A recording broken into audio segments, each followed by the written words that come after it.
서울의 첫눈은 가난한 자들에게 공평하지 않았다. 강남의 호화로운 타워 팰리스 위에서는 낭만적인 축복이었을지 몰라도 이곳 공장지대의 회색빛과 뒤섞인 물레동의 반지하 방 창문에는 눅눅한 절망처럼 달라붙었다. 곰팡이가 검은 꽃처럼 피어난 벽지를 타고 냉기가 스며들었다. 방 안의 유일한 온기라곤 8살 난 신하은의 작은 입에서 나오는 하얀 입김뿐이었다. 공기는 싸구려 감기약 냄새와 퀴퀴한 곰팡이 냄새, 그리고 죽음의 문턱에서 나는 듯한 미묘한 단내로 무거웠다. 얇은 요 위에 누워있는 어머니. 서미경의 숨소리가 그 모든 소리를 압도했다. 색, 색, 끊어질 듯 이어지는 그 소리는 방 안의 낡은 형광등보다 더 위태롭게 깜박였다. 열에 들떠 땀에 젖은 머리카락이 창백한 이마에 엉겨붙어 있었다. 하은은 이미 얼음장처럼 차가워진 물에 낡은 수건을 다시 적셨다. 작은 손은 이미 감각을 잃을 만큼 붉게 얼어 있었지만 기계적으로 수건을 짜서 어머니의 이마에 얹었다. 그것은 8살 아이가 할 수 있는 유일한 의식이자 절박한 기도였다. 어머니는 며칠째 높은 열에 시달리며 알아들을 수 없는 말들을 중얼거렸다. 하은은 어머니가 중얼거리는 기타라는 단어와 미안해라는 말을 이젠 구별할 수 있었다. 어머니의 몸이 갑자기 뻣뻣하게 경련을 일으켰다. 마른 기침이 흉곽을 찢을 듯 터져 나왔다. 하은은 심장이 쿵하고 바닥으로 떨어지는 것을 느꼈다. 아이는 반사적으로 밥상으로 쓰는 낮은 교자상으로 달려갔다. 그 위에는 갈색 약병이 놓여 있었다. 어머니가 이틀 전 마지막 남은 돈을 털어 사온 해열 진통제였다. 하은은 떨리는 손으로 병을 집어들었다. 가벼웠다. 너무나도 가벼웠다. 아이는 작은 손으로 병을 세차게 흔들었다. 텅, 텅, 아무 소리도 나지 않았다. 절망적인 예감에 휩싸인 하은은 뚜껑을 열고 병을 거꾸로 기울였다. 끈적한 시럽 한 방울조차 손바닥에 떨어지지 않았다. 텅 비어 있었다. 약이 떨어졌다. 이 사실은 방 안의 혹독한 추위보다 더 무섭게 하은의 온몸을 얼어붙게 만들었다. 하은은 본능적으로 돈이 필요하다는 것을 알았다. 아이는 어머니의 낡은 핸드백이 있는 곳으로 기어갔다. 지퍼가 고장나쩍 벌어진 가방 안을 뒤졌다. 손에 잡히는 것은 구겨진 휴지 조각과 빗독 촉장이 인쇄된 우편물뿐이었다. 가방 안주머니 깊숙한 곳에서 겨우 손가락만 한 비닐 지갑을 찾아냈다. 그 안에는 100원짜리 동전 몇 개와 구겨진 1000원짜리 지폐 한 장이 전부였다. 약국에서 가장 싼 약병 하나도 살 수 없는 돈이었다. 창밖에서 누군가 문을 두드리는 소리가 들리는 듯했다. 하은은 숨을 죽였다. 주인집 아주머니였다.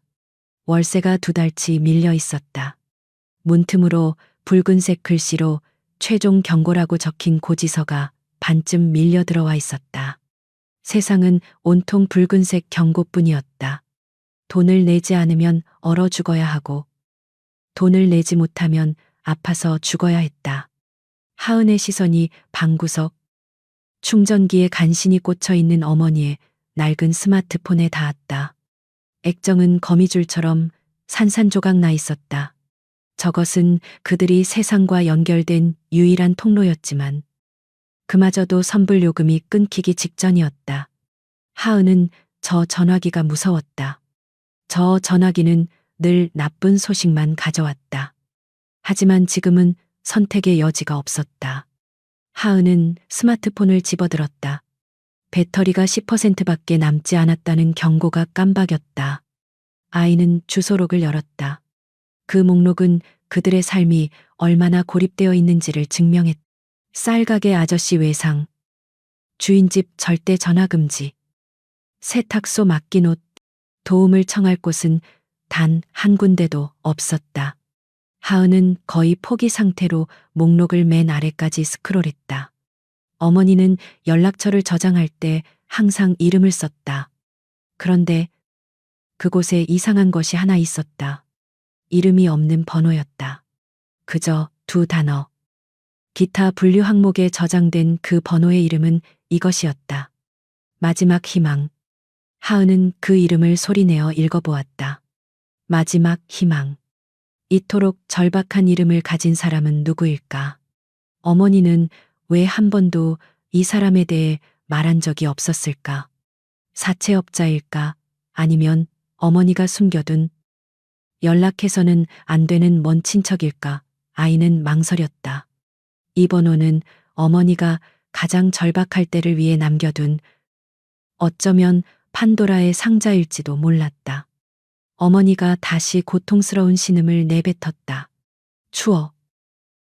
지훈아. 추워. 알 수 없는 이름이었다. 그 소리가 하은의 망설임을 부수었다. 미지의 존재에 대한 두려움보다 눈앞에서 꺼져가는 어머니의 생명에 대한 공포가 더 컸다. 하은은 붉게 언 작은 손가락으로 마지막 희망이라는 글자 옆에 녹색 통화 버튼을 온 힘을 다해 눌렀다. 뚜르르, 뚜르르. 반지하방의 축축한 침묵을 뚫고 신호음이 울리기 시작했다. 그 소리는 마치 하은 자신의 심장 소리처럼 크고 절박하게 울렸다. 제발, 제발 받으세요. 그 마지막 희망이라는 사람이 누구이든 간에. G 캐피털의 심장부. G타워 50층의 회의실은 지상과 수십 킬로미터는 떨어진 다른 행성처럼 느껴졌다. 사방은 푸른 빛이 감도는 유리와 차가운 브러시드 스틸로 마감되어 있었고, 거대한 통유리창 너머로 서울의 스카이라인이 장난감처럼 펼쳐져 있었다. 실내는 완벽한 항온, 항습 상태였으며, 공기는 너무나 깨끗하고 무균실 같아서 오히려 숨이 막혔다. 테이블 중앙에는 3D 홀로그램으로 복잡한 기업 구조도가 떠 있었지만, 감히 그 빛을 정면으로 바라보는 사람은 없었다. 회의실의 모든 공기를 지배하는 것은 상석에 앉은 한 남자. 차가운 손의 마이더스 강지훈 회장이었다. 완벽하게 재단된 다크 네이비 슈트. 한치의 흐트러짐도 없는 머리. 그리고 그 어떤 감정도 읽어낼 수 없는 검은 눈동자. 그는 얼음 장벽이라는 별명으로 불렸고, 그것은 과장이 아니었다. 그가 주재하는 인수합병 회의는 전쟁터였고, 임원들은 그의 시선 하나에 목숨이 오가는 병사들 같았다. 방 안에는 오직 전략기획실장의 마른 목소리만이 울리고 있었다. 이 계약이 성사되면 저희 G 캐피탈은 향후 10년간 아시아 시장에. 바로 그때였다. 그 팽팽한 침묵을 찢고 날카로운 기계음이 울려 퍼졌다. 그것은 임원들의 업무용 단말기 소리가 아니었다. 단상 위 강지훈의 개인 휴대전화에서 나는 소리였다. 회의실의 모든 임원들이 동시에 숨을 멈췄다. 1조 원이 오가는 이 회의에 감히 개인 휴대전화를 켜놓다니. 아니, 그보다 더 충격적인 것은 저 전화기에서 벨이 울렸다는 사실이었다. 저 번호는 그의 가장 가까운 비서조차 모르는 세상에 존재하지 않는 번호로 알려져 있었다. 강지훈의 미간이 미세하게 좁혀졌다. 그의 완벽한 통제력에 감히 균열을 내려 한 침입자에 대한 불쾌감이었다. 그는 액정에 뜬 알 수 없는 번호를 차갑게 내려다보았다. 이 회의가 끝나면 이 번호를 아는 누군가는 대가를 치를 것이었다. 그는 붉은색 거절 버튼을 누르려 손을 뻗었다. 하지만 손가락이 닿기 직전 전화는 끊겼다. 그리고 1초의 망설임도 없이 다시 울리기 시작했다. 마치 상대방이 그의 거절을 용납하지 않겠다는 듯.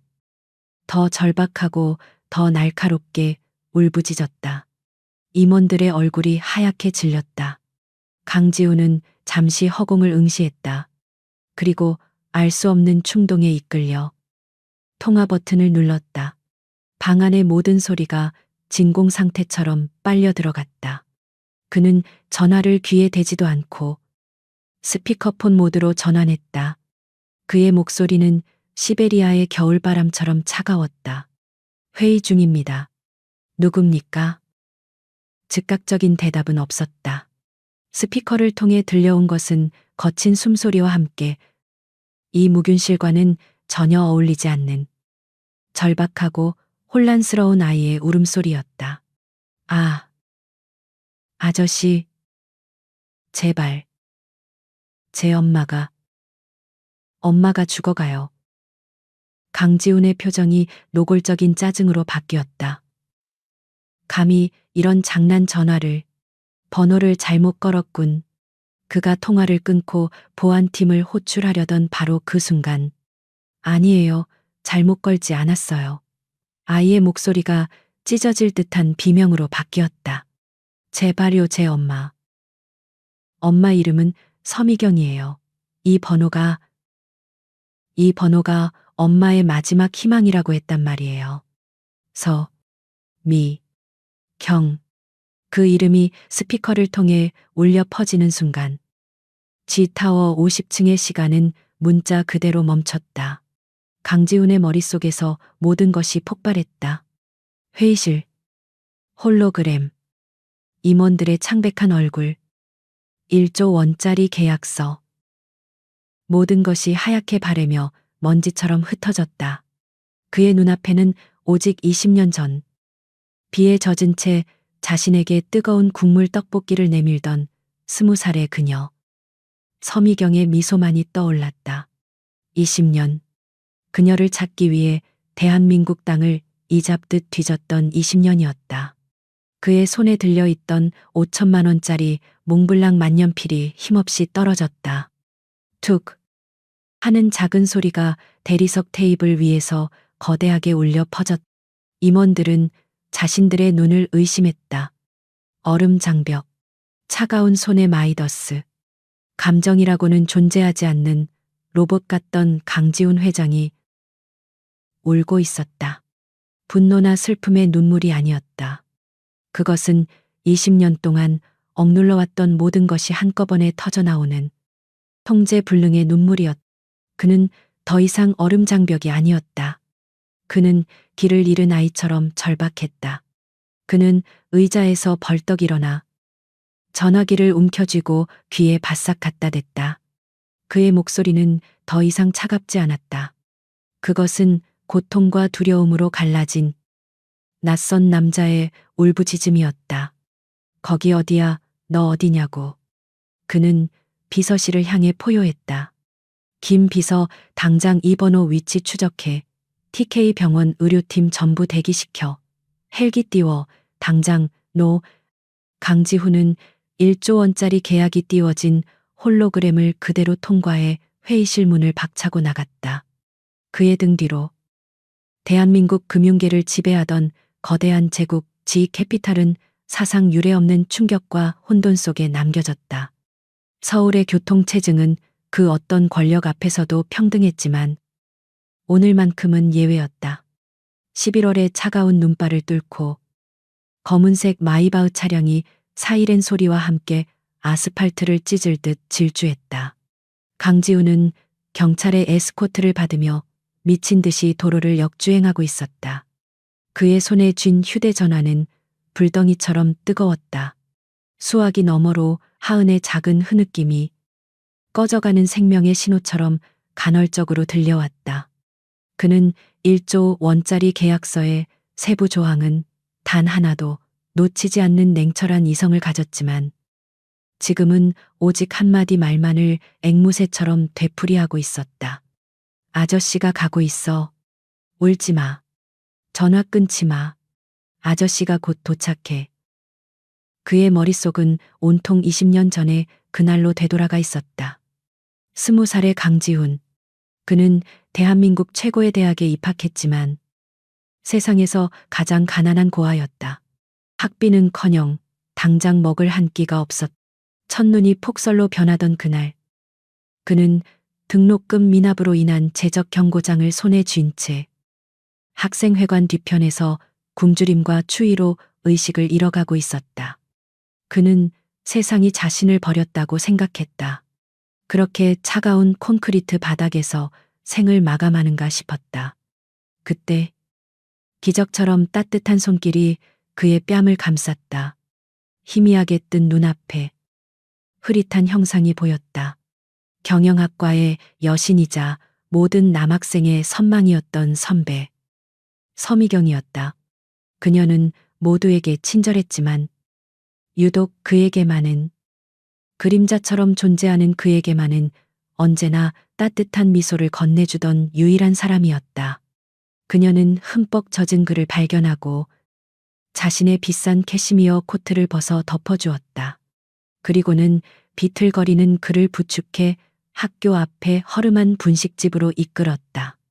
그녀는 김이 모락모락 나는 국물 떡볶이 한 그릇을 시켰다. 맵고 달고 뜨거운 그 국물 한 숟갈. 그것은 강지훈의 얼어붙은 몸뿐만 아니라 세상에 대한 증오로 얼어붙었던 그의 마음까지 녹여내렸다. 그것은 음식의 맛이 아니었다. 삶의 맛이었다. 그는 그 떡볶이 그릇을 붙들고 20년, 평생 처음으로 소리내어 울었다.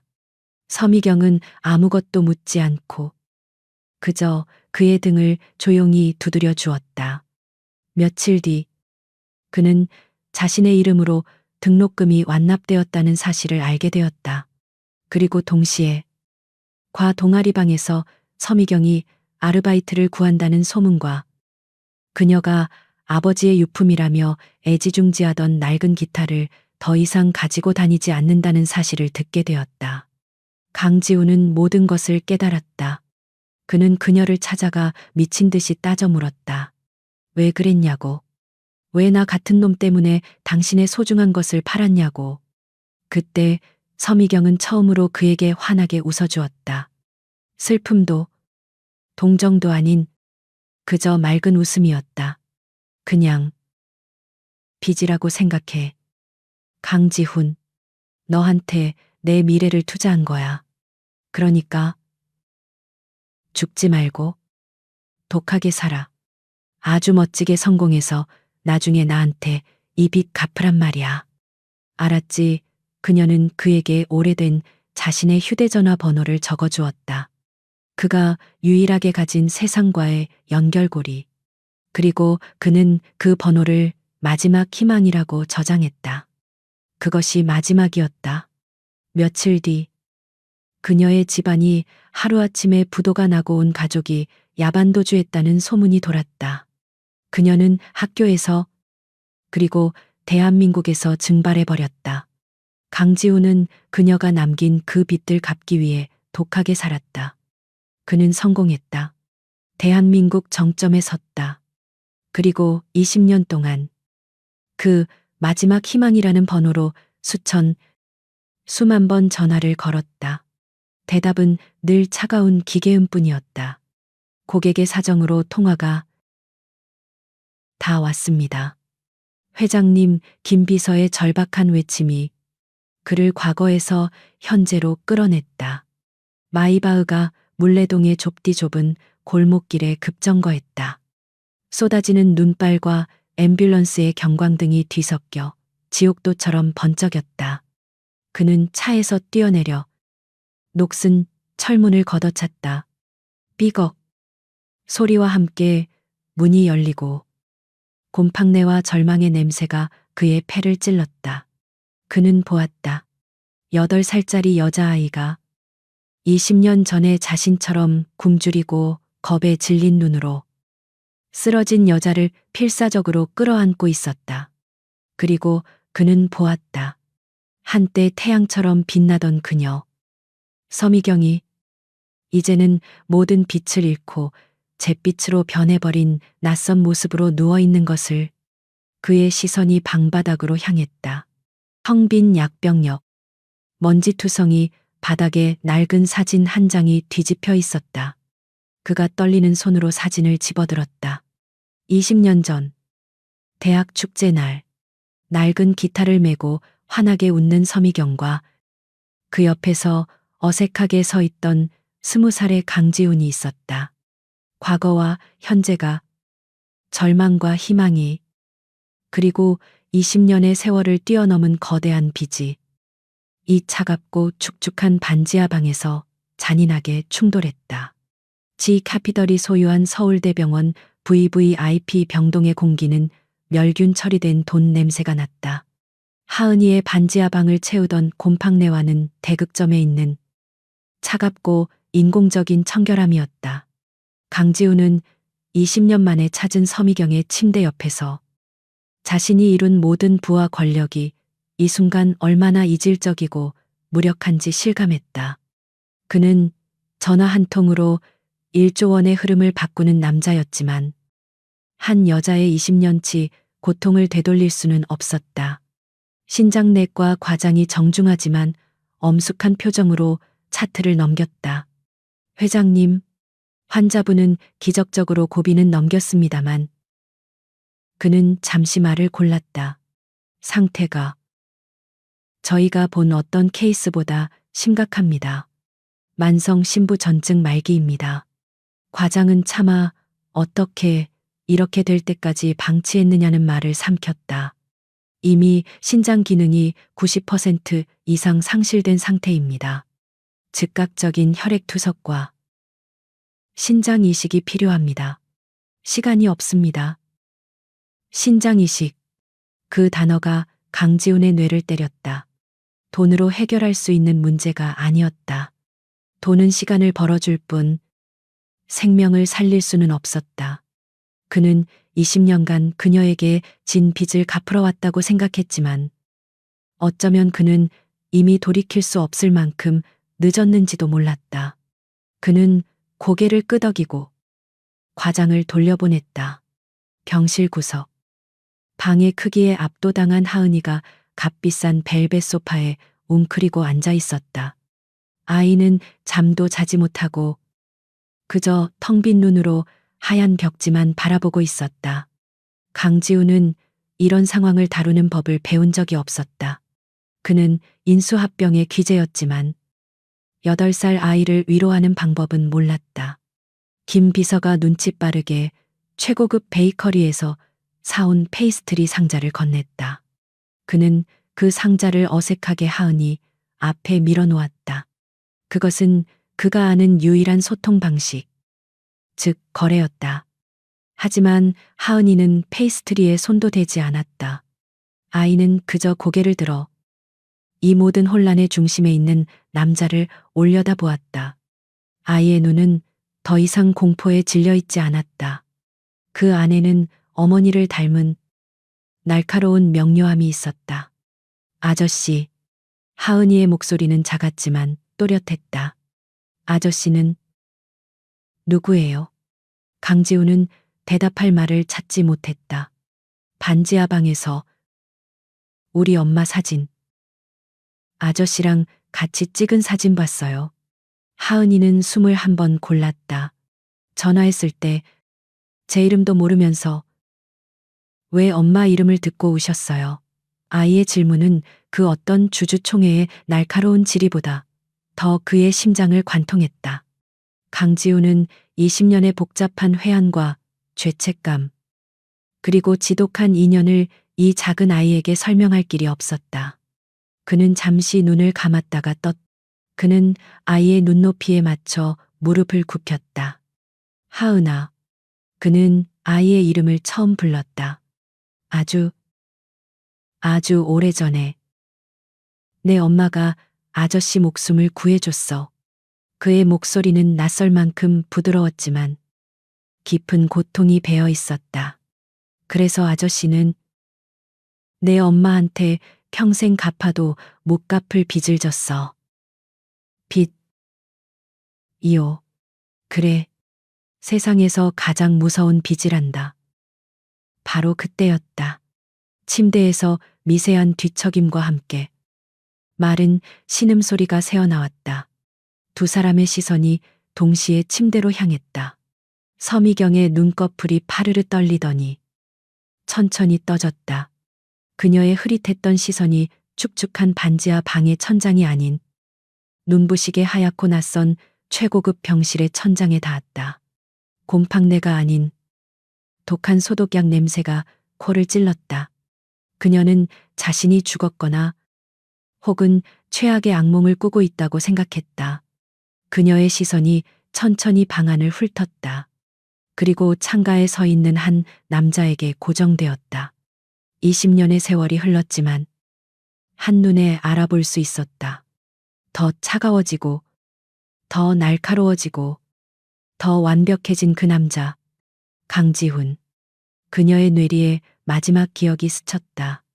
꺼져가는 의식 속에서 딸 하은이가 자신의 낡은 휴대폰을 들고 마지막 희망 버튼을 누르던 모습. 안 돼. 다른 사람은 다 돼도 저 번호만큼은 안 됐었다. 그녀가 20년간 가난과 병마 속에서 버틸 수 있었던 유일한 힘은 자존심이었다. 강지훈. 그가 유일하게 기억하는 빛나던 자신을 이토록 비참한 모습으로 제외하고 싶지 않았다. 그래서 그녀는 죽어가면서도 그 번호를 누르지 않았던 것이다. 그런데 결국 딸이 그 마지막 선을 넘어버렸다. 강지훈은 그녀를 보았다. 그녀가 자신을 기억하는 가장 초라하고 가장 굴욕적인 모습으로. 이것은 구원이 아니었다. 이것은 사형 선고였다. 미경아. 강지훈이 20년간 수만 번 되뇌었던 그 이름을 불렀다. 그의 목소리에는 안도와 고통이 뒤섞여 있었다. 그가 한 걸음 다가오는 순간 서미경의 눈에 분노가 이글거렸다. 그녀는 감사하지 않았다. 그녀는 안도하지 않았다. 그녀는 배신감에 몸을 떨었다. 강지훈. 그녀의 목소리는 쇳소리처럼 갈라져 나왔다. 누가 내까진 놈한테 이럴 권리를 줬어. 강지훈은 그 자리에 얼어붙었다. 그는 눈물, 혹은 원망, 혹은 반가움을 예상했지만 이런 경멸에 찬 분노는 아니었다. 미경아. 나는 나가. 그녀는 약한 팔로 자신의 팔뚝에 꽂힌 링거 바늘을 잡아 뺐다. 피가 하얀 시트 위로 붉게 번졌다. 이게 네가 말하던 성공이야. 20년 만에 나타나서 내 비참한 꼴 구경하고 돈으로 나를 모욕하는 거. 그녀는 숨이 차 헐떡였다. 난 내 동정 따위 필요 없어. 차라리 그 반지하 방에서 죽는 게 나아. 그녀는 하은이를 발견했다. 하은아. 이리 와. 저 사람한테서 떨어져 당장. 그녀의 거부는 강지훈의 마지막 남은 이성의 끈을 끊어버렸다. 20년간의 죄책감. 그녀를 찾지 못했다는 무력감. 그리고 방금 그녀가 죽을 수도 있었다는 공포가 한데 뒤엉켜 폭발했다. 그가 왜 얼음 장벽이 되었는지 잊어버린 채 20년 전에 그 굶주리고 상처받았던 강지훈으로 돌아가 소리쳤다. 동정. 그의 포효에 하은이가 어깨를 움츠렸다. 네가 감히 동정이라고 말해. 내가 20년을 어떻게 살았는데 널 찾으려고 내가 20년 동안 무슨 짓을 했는지 알아. 그는 그녀가 링거 바늘을 뽑아낸 손목을 거칠게 움켜쥐었다. 난 빚을 갚으러 온 거야. 네가 나한테 줬던 그 목숨, 그 빚 갚으러 온 거라고 알아들어. 병실 안은 세 사람의 거친 숨소리와 공포에 질린 하은이의 울음소리, 그리고 요란하게 울리는 심박수 모니터의 경고음으로 가득 찼다. 20년 만의 재회는 그렇게 축복이 아닌 또 다른 비극의 서막처럼 시작되고 있었다. VVIP 병동의 특실은 방금 전에 절규가 거짓말이었던 것처럼 무섭도록 고요했다. 그 침묵은 강지훈이지 타워 50층에서 조장했던 그 어떤 전략적 침묵보다 더 차갑고 무거웠다. 간호사가 구석에서 하은이를 달래고 있었지만 아이는 겁에 질려 울음소리조차 제대로 내지 못했다. 링거를 뽑아내며 발작적으로 저항하던 서미경은 결국 가벼운 진정제를 맞고서야 분노에 찬 호흡을 억지로 가라앉혔다. 피가 묻은 하얀 시트가 그들이 20년 만에 재회한 현실을 적나라하게 보여주고 있었다. 강지우는 의료진에 의해 사실상 병실에서 쫓겨난 채 차가운 복도에 서 있었다. 빚 갚으러 온 거야. 자신이 방금 내뱉었던 그 거친 외침이 귓가에 재처럼 맴돌았다. 그는 얼음 장벽이 아니었다. 그는 20년 전 상처받고 분노했던 20살의 굶주린 청년으로 돌아가 버렸다. 자신의 성공, 자신의 부, 자신이 쌓아 올린 모든 것이 그녀의 그 경멸, 어린 한마디, 동정 따위 필요 없어 라는 말 앞에 무너져 내렸다. 그는 그녀를 구하러 왔다고 생각했지만 어쩌면 그는 그녀의 마지막 남은 자존심까지 짓밟은 파괴자일 뿐이었는지도 몰랐다. 같은 시각. 타워 60층. 강지훈의 사무실보다 더 화려하고 과시적으로 꾸며진 김진태 전무의 사무실. 캐피탈의 실제적인 이인자이자 강지훈의 사촌인 그는 자신에게 배정된 진짜 혈통임에도 불구하고 늘 고아 입양아인 강지훈에게 밀려났다는 피해의식에 사로잡혀 있었다. 그는 방금 중단된 1조 원짜리 인수합병 건으로 인한 혼란을 수습하며 입가에 냉소를 머금고 있었다. 얼음 장벽이 회의를 박차고 나갔다. 20년간 단 한 번도 없었던 일이었다. 그 완벽한 통제력에 균열이 간 것이다. 그래서 그가 간 곳이 경쟁사가 아니란 말이지. 김진태는 최고급 가죽 의자에 몸을 깊숙이 묻은 채 책상 앞에 서 있는 사설 탐정의 보고를 들었다. 그는 강지훈의 모든 것을 질투했지만 그 중에서도 그의 빈틈없는 냉철함을 가장 증오했다. 그리고 지금 그 냉철함이 사라졌다. 네. 전무님, 물레동의 웬 반지하 건물이었습니다. 그리고 지금은 서울대병원 VVIP 병동에 있습니다. 병원 김진태의 눈이 번뜩였다. 이것은 사업적인 실수가 아니었다. 감정적인 동요였다. 서미경이라는 여자와 신하은이라는 8살짜리 아이 때문입니다. 탐정이 서류 몇 장과 흐릿한 사진들을 테이블 위에 올려놓았다. 김진태는 서류를 집어들었다. 서미경의 병력, 그녀의 절망적인 재정 상태, 그리고 20년 전 강지훈과의 대학 동문 기록, 모든 조각이 맞춰졌다. 아킬레스건이로군. 김진태는 나직이 중얼거렸다. 그는 그 고아 자식이 어떻게 지금의 제국을 세웠는지 잘 알고 있었다.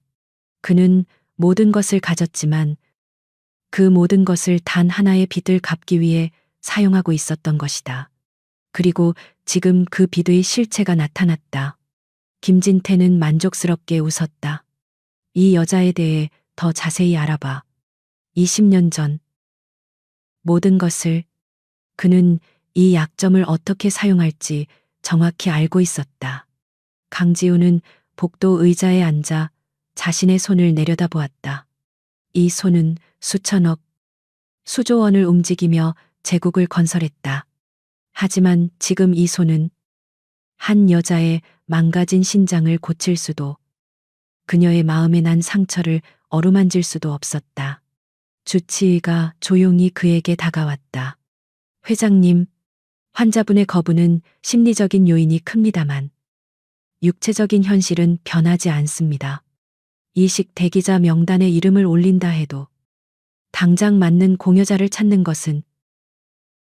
강지훈이 고개를 들었다. 그의 눈은 다시 얼음 장벽에 그것으로 돌아와 있었다. 하지만 그것은 통제를 위한 냉철함이 아니라 다른 모든 것을 배제한 절박한 집중에 가까웠다. 불법적인 건 원치 않소. 그의 목소리는 낮고 건조했다. 돈으로 해결할 수 있는 문제가 아니라는 것쯤은 압니다. 그러니 그는 소매를 지었다. 나부터 검사하시오. 주치의는 자신의 귀를 의심했다. 네, 회장님. 그게 무슨 적합성 검사를 하라고 했소. 당장. 이건 질문이 아니라 명령이요. 강지훈은 일어섰다. 그는 운명이나 기다림 따위에 자신의 모든 것을 맡길 생각이 없었다. 그녀가 자신을 밀어낸다면 그는 자신의 일부를 떼어서라도 그녀의 몸 안에 억지로 집어넣을 작정이었다. 그것이 그가 20년 만에 찾은 빚을 갚는 유일한 방식이었다. 김진태의 움직임은 신속했다.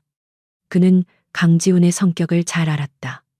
그가 감정적으로 흔들릴 때 그 파장은 거대할 것이었다. 그는 자신이 관리하는 어용기자 몇 명에게 소스를 흘렸다. G 캐피털의 총수, 강지훈 회장의 숨겨진 사생활, 그는 대중의 호기심을 자극할 가장 완벽한 키워드를 골랐다. 재벌, 비밀, 혼외자 의혹. 강지훈이 적합성 검사를 위해 피를 뽑고 있을 때 그의 비서실장이 태블릿 PC를 들고 창백한 얼굴로 검사실 문을 박차고 들어왔다. 회장님, 큰일 났습니다. 지금 인터넷의 태블릿 화면에는 자극적인 붉은색 헤드라인이 떠 있었다. 단독 강지훈 회장의 마지막 희망은 숨겨둔 애인이었나. VVIP 병동 스캔들 기사에는 김진태의 탐정이 찍은 강지훈이 다급하게 하은이를 안고 병원 응급실로 뛰어들어가는 흐릿한 사진이 메인으로 걸려 있었다. 당장 부인 기사를 내야 합니다. 주가가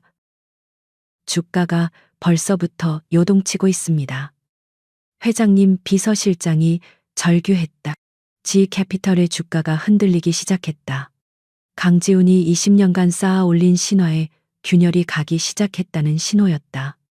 강지훈은 천천히 태블릿에서 눈을 뗐다. 그의 표정은 그 어떤 분노도 당황도 담고 있지 않았다. 그는 주가 그래프나 악성 댓글 따위에는 관심이 없었다. 그는 그저 팔에 꽂힌 주사 바늘을 바라보며 옆에 있던 검사 기사에게 물었다.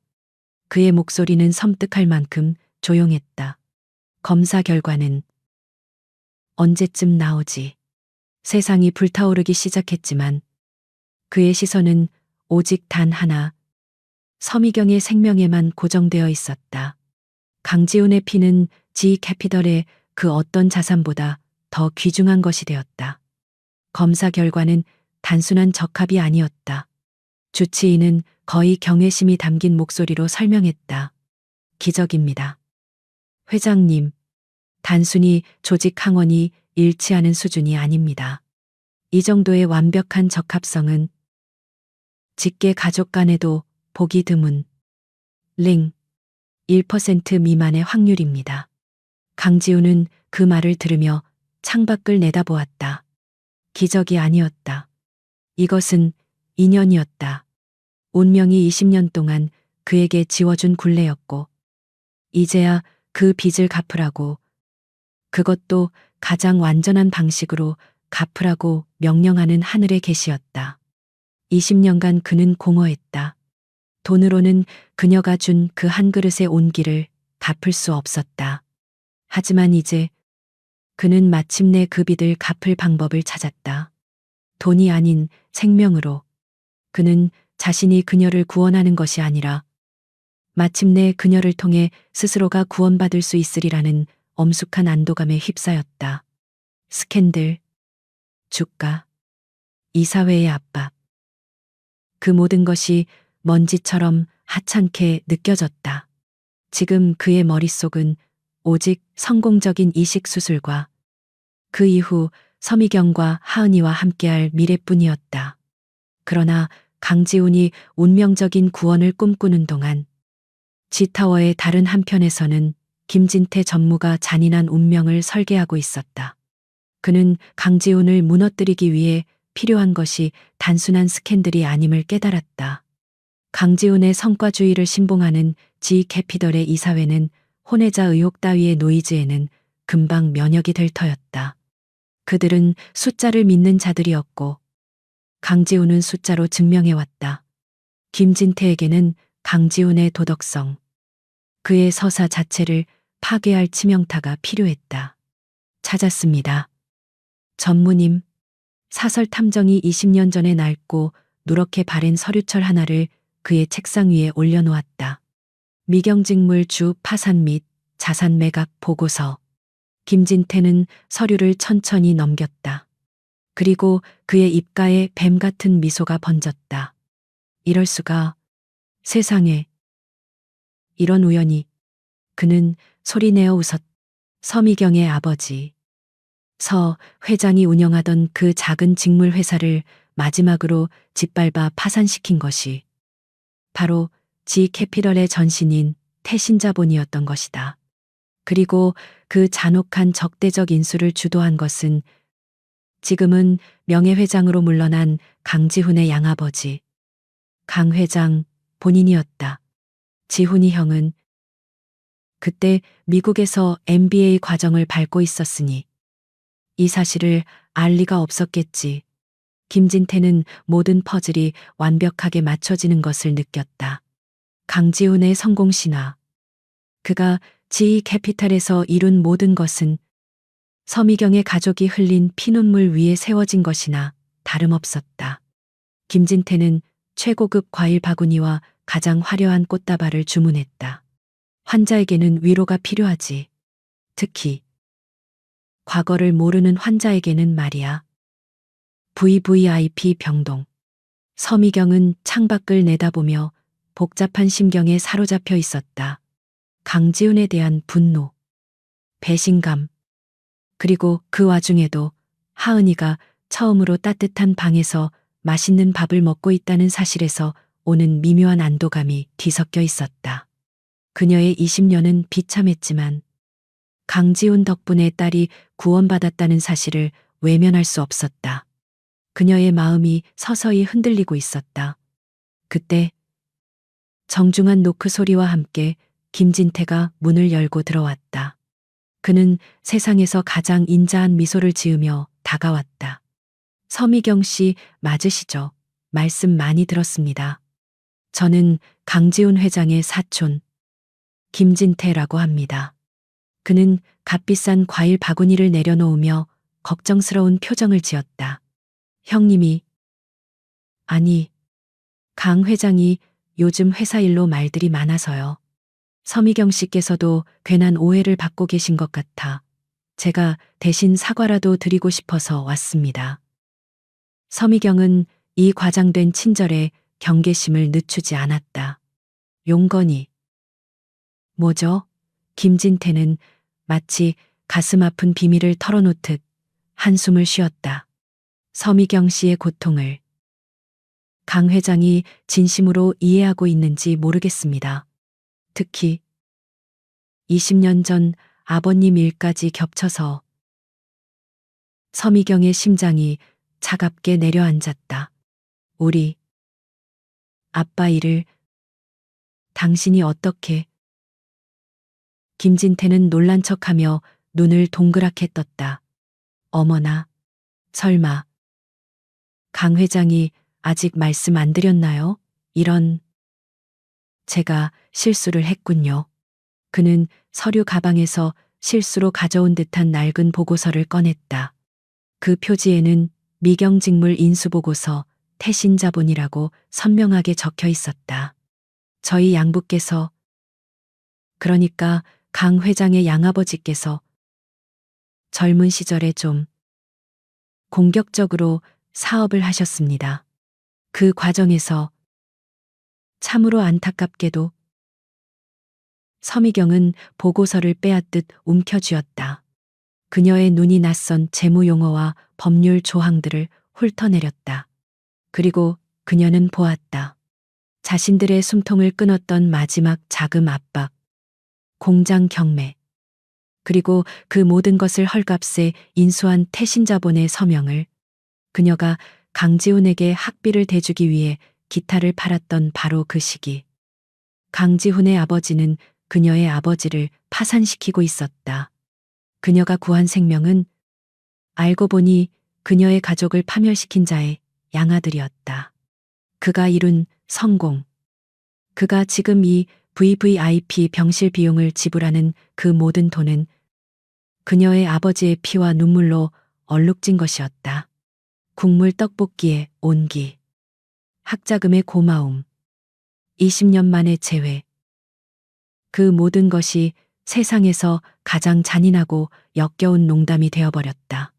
바로 그 순간 병실 문이 활짝 열렸다. 강지훈이 20년 만에 처음으로 아이처럼 순수하고 기쁜 표정을 지으며 들어섰다. 그의 손에는 검사 결과지가 들려 있었다. 미경아, 서미경 해냈어, 우리가. 내가. 그는 병실 안에 서 있는 김진태를 발견하고 순간 표정이 굳었다. 네가 여긴 어쩐 일이지? 그리고 그는 보았다. 김진태의 가증스러운 미소와 서미경의 손에 들린 20년 전의 보고서를. 그리고 그는 보았다. 서미경의 얼굴을. 그곳에는 분노도 슬픔도 없었다. 모든 감정이 소멸해버린, 텅 비어버린 심연. 얼음 장벽보다 더 차가운 절대 영도의 공허함만이 존재했다. 미경아. 그는 불안감에 휩싸여 그녀에게 다가갔다. 검사 결과지를 내밀었다. 이것 봐. 기적이야 내가 완벽하게 적합하되 널 살릴 수 있어. 내가 드디어 이 빚을 갚을 수 있게 됐어. 서미경은 천천히 고개를 들어 그를 바라보았다. 그녀의 목소리는 낙엽이 바스러지는 소리처럼 건조했다. 빚을 갚아. 그녀는 실성한 사람처럼 작게 웃기 시작했다. 어떤 빚? 강지훈 씨, 네가 먹었던 그 떡볶이 가반이면. 우리 아버지가 잃었던 그 공장값. 그녀의 목소리가 유리처럼 날카로워졌다. 네가 가져간 내 아버지의 목숨값이야. 아니면 네가 지금 주려는 네 목숨의 일부야. 강지훈은 망치로 머리를 맞은 듯 그 자리에 얼어붙었다. 무슨 소리야? 그게 나가. 미경아. 진정해. 그건 나가라고 했어. 그녀는 김진태가 가져온 과일, 바구니를 집어들어 바닥에 내동댕이 쳤다. 파인애플과 멜론이 터져 흩어졌다. 내까지 것들 돈으로 지불한 이 방에서 차라리 혀를 깨물고 죽을지언정. 내 가족의 그 더러운 피가 섞인 건 그 어떤 것도 받지 않아. 그녀는 검사 결과지를 갈갈이 찢어 강지훈의 얼굴에 뿌렸다. 당장 내 눈앞에서 사라져. 강지훈은 하얀 종이 조각들이 눈처럼 흩날리는 것을 망연자실하게 바라보았다. 그는 20년 만에 드디어 그녀를 찾았지만 그가 몰랐던 과거의 무게에 짓눌려 그녀를 완전히 잃어버리고 말았다. 찢어진 적합성 검사 결과지가 VVIP 병실 바닥에 하얀 눈처럼 흩뿌려졌다. 그것은 강지훈이 20년 만에 처음으로 가졌던 순수한 희망의 파편이자 돌이킬 수 없는 과거의 무게를 상징하는 잔해였다. 서미경은 그날 이후 모든 치료를 거부했다. 그녀는 음식을 거부했고 약을 거부했으며 강지훈의 방문을 거부했다. 그녀의 몸은 빠르게 무너져 내렸지만 그녀의 눈빛은 김진태가 심어놓은 그 잔인한 진실 위에서 얼음보다 차갑게 굳어 있었다. 그녀는 강지훈의 아버지가 앗아간 가족의 원수, 그 피로 세워진 제국의 콩팥을 받느니 차라리 죽음을 택하겠다고 했다. 강지훈은 절망의 심연에 빠졌다. 20년간의 추적은 가장 잔인한 방식으로 종결되었다. 그는 은인을 찾았지만 동시에 그녀를 2번 죽이는 원수가 되었다. 타워 50층. 그의 집무실은 주인을 잃은 유령선처럼 차가웠다. 그는 더 이상 주가 차트를 보지 않았고 폭주하는 비서실의 긴급 콜에도 응답하지 않았다.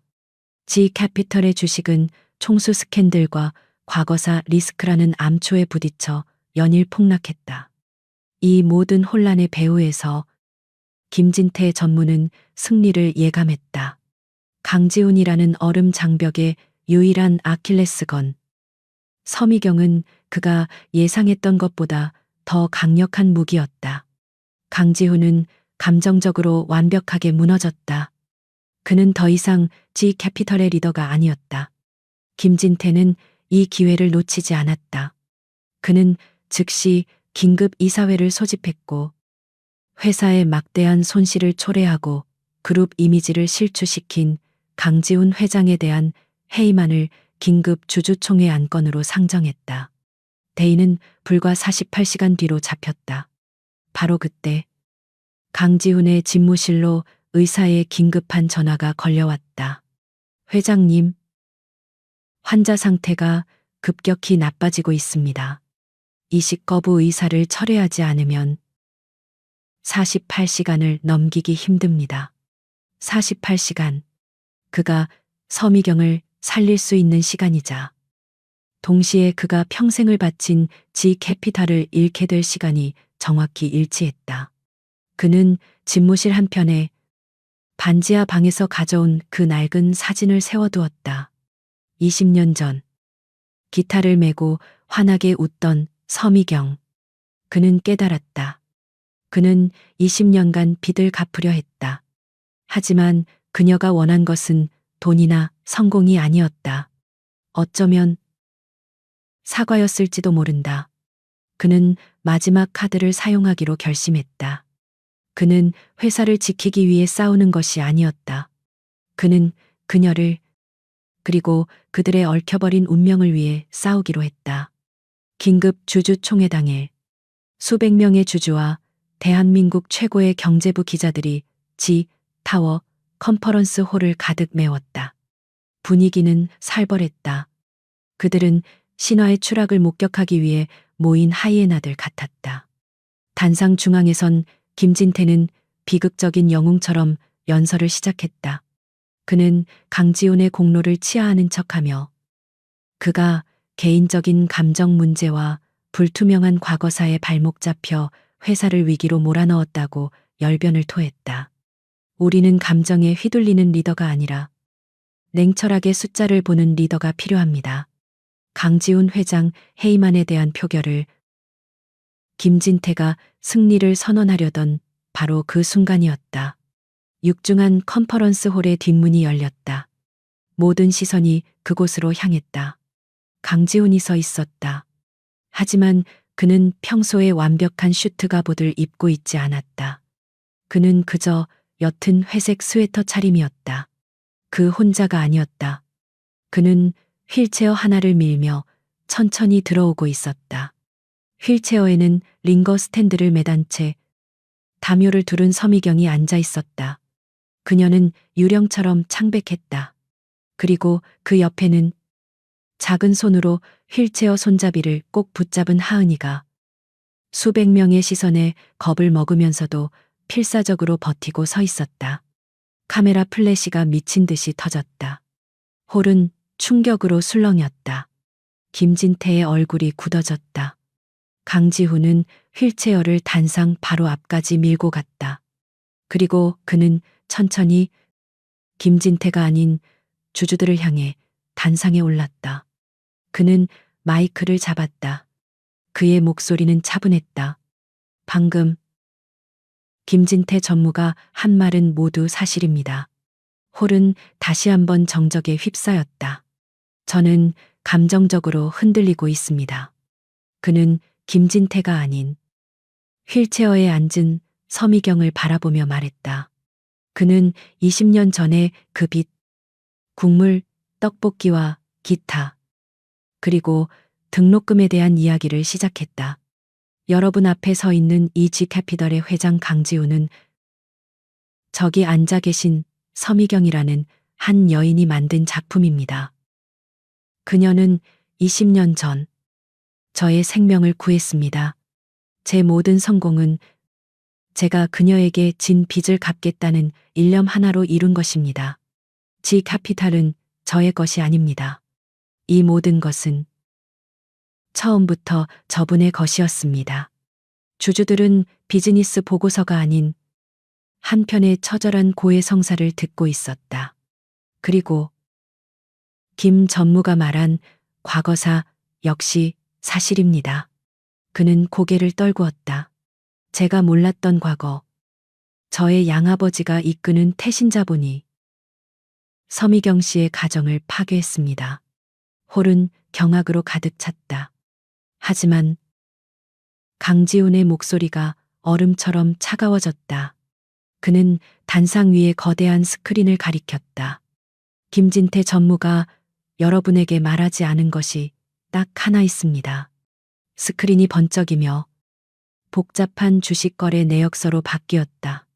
그는 저의 이 비극적인 과거사와 스캔들을 언론에 터뜨리기 바로 직전 G캐피털의 주식을 대량으로 공매도했습니다. 김진태의 얼굴이 하얗게 질렸다. 무슨 강지훈은 리모컨을 눌렀다.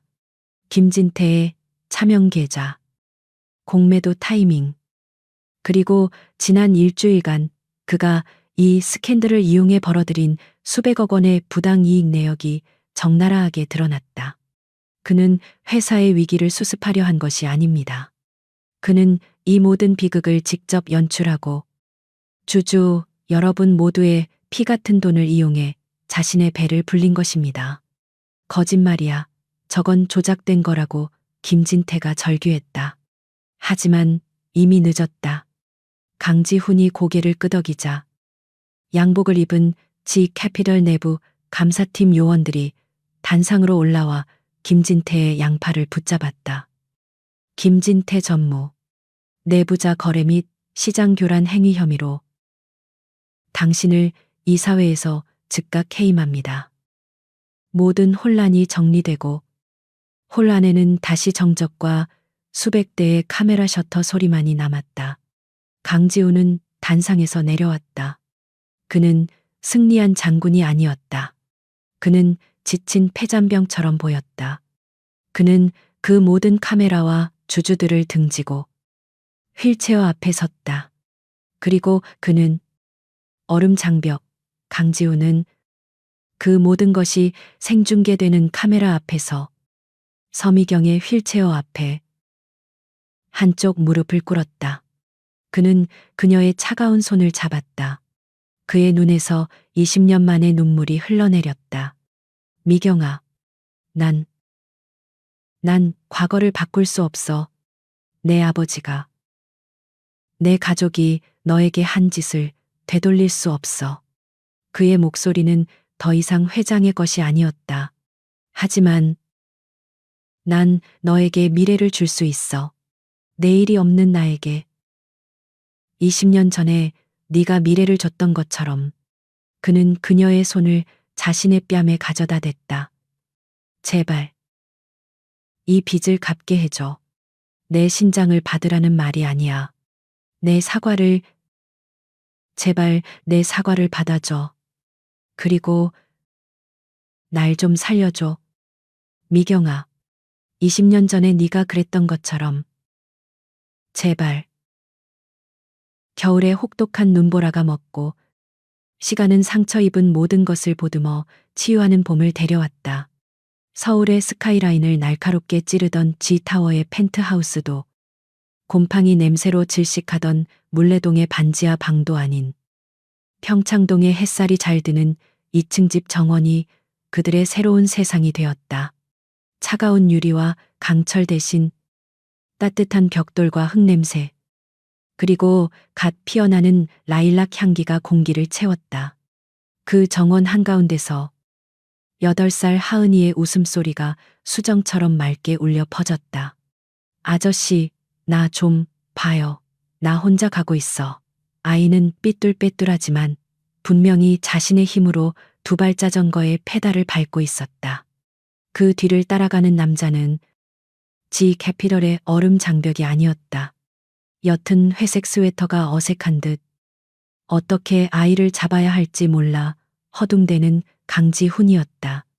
그는 더 이상 슈트를 입지 않았고 그의 얼굴에는 완벽한 통제력 대신 서투른 걱정과 기쁨이 교차했다.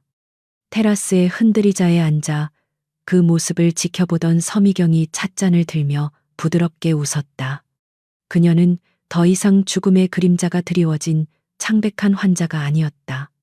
두 뺨에는 건강한 혈색이 돌아왔고 그녀의 눈은 20년 전 강지훈이 기억하던 그 따뜻하고 맑은 빛을 되찾았다.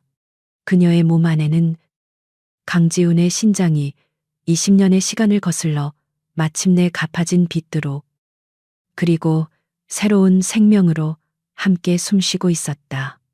주주총회의 그날 그의 절박한 고백과 사죄 앞에서 그녀는 결국 삶을 선택했다. 하은이를 위해서 그리고 20년간 자신을 찾아 헤맨 그를 위해서 수술은 기적처럼 성공적이었다. 그가 그녀에게 생명의 일부를 나누어 준 그날 그들의 지독했던 빚은 청산되고 비로소 새로운 인연으로 다시 쓰이기 시작했다. 강지훈은 그가 쌓아 올린 제국의 꼭대기에서 내려왔다. 그는 지 캐피탈의 최대 주주로 남았지만 경영 일선에서는 한 발 물러났다. 그는 그 춥고 공허했던 펜트하우스를 매각했다. 그리고 그 돈으로 그는 자신의 양아버지가 짓밟았던 미경직물의 이름이 아닌 그녀 자신의 이름을 딴 서미경 재단을 설립했다. 그 재단은 강지훈의 속죄 방식이었다. 재단은 전국의 미혼모들과 희귀 난치병을 앓는 아이들의 의료비와 학자금을 지원했다. 그가 한때 서미경의 가족에게서 빼앗아갔던 그 기회들을 이제 그는 그녀의 이름으로 세상에 되돌려주고 있었다. 그것은 돈으로 갚는 빚이 아니라 한 사람의 삶을 구원함으로써 또 다른 수많은 삶을 구원하는 진정한 의미의 보상이었다. 아야 하은이가 균형을 잃고 자전거와 함께 잔디밭으로 넘어졌다. 강지훈은 세상이 무너진 것처럼 달려갔다. 하은아 괜찮아. 어디? 어디 부러진 거야? 김비서 구급차. 호들갑 떨기는 미경이 웃음을 참으며 구급상자를 들고 천천히 걸어왔다. 그녀는 익숙하게 하은이의 까진 무릎에 소독약을 발랐다. 강지훈 씨, 당신은 수조 원짜리 계약은 잘하면서 애 무릎 하나에는 벌벌 떠네요. 그건 리스크 관리가 안 되는 변수니까. 지훈이 넥타이도 없는 자신의 스웨터 목 부분을 어색하게 매만지며 중얼거렸다. 하은이는 눈물 한 방울 찔끔 흘리더니 금세 지훈의 등 뒤로 숨어 까르르 웃었다. 아저씨 꼴 좀 봐요. 완전 바보 같아. 세 사람은 그 평범하고 사소한 순간 속에서 지난 20년의 고통이 모두 씻겨 나가는 듯한 완벽한 평화를 느꼈다. 그들은 이제 더 이상 채권자도 채무자도 은인도 원수도 아니었다. 그들은 그냥 가족이었다. 바로 그때 거실 안쪽에서 날카로운 벨소리가 울렸다. 다른 어떤 전화도 아닌 20년간 꺼져 있던 서미경의 그 번호. 강지훈이 20년간 그토록 찾아 헤맸던 바로 그 마지막 희망의 번호였다. 강지훈은 이제 그 번호를 자신의 개인 번호로 세상에서 가장 중요한 번호로 사용하고 있었다. 하은이가 무릎을 절뚝거리며 거실로 뛰어 들어갔다. 내가 받을래요. 아이는 이제 그 전화벨 소리를 두려워하지 않았다. 그것은 더 이상 절망의 신호가 아니었다. 아이는 스피커폰 버튼을 꾹 눌렀다. 여보세요. 신하은입니다. 전화기 저편에서 낯선 남자의 목소리가 들려왔다. 아, 저기, 지 캐피탈의 강지훈 회장님 개인 번호라고 해서. 혹시 통화가? 하은이는 고개를 갸웃거리며 정원에 있는 지훈을 향해 소리쳤다. 아저씨, 어떤 아저씨가 전화 찾는데요. 이상한 사람인가 봐. 강지훈은 미경을 바라보았다. 20년 전 그들의 운명을 갈라놓았던 바로 그 전화. 절망 속에서 걸려와 기적을 만들었던 바로 그 전화. 미경의 눈에 따뜻한 웃음이 번졌다. 그녀는 조용히 고개를 끄덕였다. 강지우는 천천히 테라스를 가로질러 거실로 들어섰다. 그는 더 이상 서두르지 않았다. 그는 딸아이의 머리를 쓰다듬어 주고는 낡은 휴대폰이 아닌 따뜻한 집 전화기 같은 그 번호를 받아들었다. 그의 목소리는 20년 전에 그 굶주린 청년도, 지타워의 얼음 장벽도 아닌 한 가정의 가장으로서의 부드럽고 단단한 목소리였다. 네, 강지훈입니다. 말씀하세요. 물레동 반지하 방에서 시작된 그 절박했던 마지막 희망의 신호음은 20년의 세월을 돌아 마침내 제자리를 찾았다. 그것은 더 이상 잘못 걸려온 절박한 전화가 아니었다. 그것은 마침내 집으로 걸려온 전화였다.